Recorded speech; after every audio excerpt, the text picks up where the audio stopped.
मोहन ने जो कुछ कहा था वही बात दोनों बाप बेटे थानेदार से कहने लगे। थानेदार साहब, यह जमीन हमारी नहीं है। हमने कुछ महीने पहले ही काम करने के लिए यह खेत लालाराम सेठ से लिया था। वह जब खुद फंस गए हो तो अब किसी और को फंसाकर अपनी जान बचाना चाहते हो ना? साहब, अगर आपको हमारी बात पर यकीन नहीं हो रहा तो आप सोहन से पूछ लीजिए। वह हमारे साथ बस कुछ दिनों से ही काम कर रहा है। इससे पहले वह सेठ लालाराम के यहाँ काम करता था। बोलो सोहन, यह जमीन किसकी है? थानेदार साहब, ये जमीन सेठ लालाराम की है। जगत सेठ और विनोद सेठ ने तो बस कुछ समय से इस जमीन पर खेती कराना शुरू किया है। सोहन की बात सुनकर थानेदार ने सोहन से कहा, सेठ लालाराम को बुलाने के लिए कहो। सोहन, तुम एक काम करो, जाओ और सेठ लालाराम को बुलाकर लेकर आओ। सोहन तुरंत जाकर सेठ लालाराम को बुला लेता है, परंतु लालाराम अपने साथ गांव के सरपंच को भी अपने साथ ले आता है। यहाँ क्या हो रहा है? यहाँ इतने लोग क्यों जमा हैं? देखिए सरपंच जी, इन दोनों की जमीन से एक कंकाल निकला है और अब यह लोग कह रहे हैं कि यह जमीन इनकी नहीं है बल्कि सेठ लालाराम की है। थानेदार ने सरपंच जी को पूरी कहानी सुना दी। अपने आप को फंसा देख जगत ने सरपंच से कहा, नहीं सरपंच जी, यह जमीन हमारी नहीं है। हम यहाँ बस कुछ समय से काम कर रहे हैं। आप हमारे मजदूर मोहन से पूछ लीजिए। हाँ थानेदार साहब, ये जमीन सेठ लालाराम की है। मैं कैसे मान लूं कि यह जमीन लालाराम की है? हमारे यहाँ का थानेदार तो कह रहा था कि इस जमीन पर कोई केस चल रहा है और इस जमीन पर तुम्हारा कब्जा था, और अब तुम कह रहे हो कि यह जमीन लालाराम की है।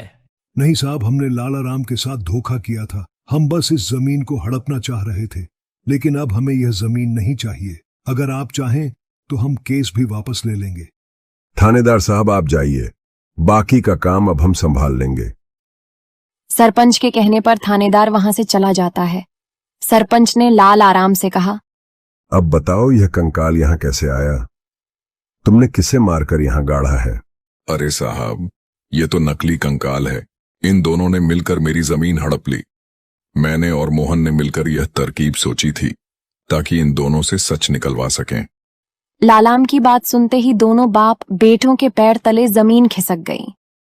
यह हम दोनों की साजिश थी, इन लोगों के मुंह से सच निकलवाने के लिए। सोहन को इस योजना में शामिल देखकर दोनों बाप बेटों को समझ आ गया कि यह सब सेठ लालाराम और मोहन की मिली भगत थी। दोनों बाप बेटों के पास अपनी गलती मानने के सिवा कोई चारा नहीं था। हमें माफ कर दीजिए सरपंच जी, हम लालच में आ गए थे। हमें माफ कर दीजिए। हम आज के बाद यह गलती कभी नहीं करेंगे और यह जमीन भी सेठ लालाराम को वापस दे देंगे। जगत और विनोद दोनों सरपंच और सेठ लालाराम से माफी मांगने लगे। दोनों को इतना गिड़गिड़ा देख लालाराम ने उन्हें माफ कर दिया। सरपंच ने भी उन्हें जेल नहीं भेजा और सेठ लालाराम ने अपना केस वापस ले लिया। लालाराम के केस वापस लेने के बाद सरपंच जी भी वहां से चले जाते हैं।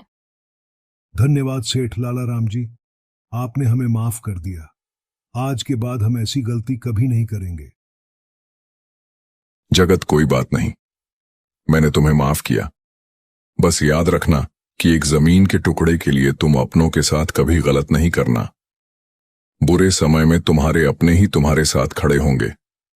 जमीन का क्या है, कभी मेरी तो कभी तुम्हारी। आखिर में सेठ लालाराम ने सोहन को जमीन का एक हिस्सा दे दिया और उसे जमीन का मालिक बना दिया।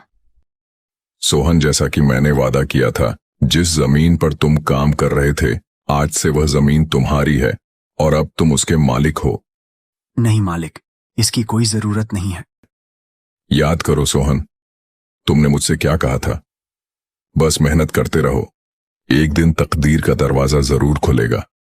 तो समझो तुम्हारी तकदीर का दरवाजा खुल चुका है और अब तुम भी जमीन के मालिक हो। अब से तुम्हें किसी और के यहां काम करने की जरूरत नहीं पड़ेगी।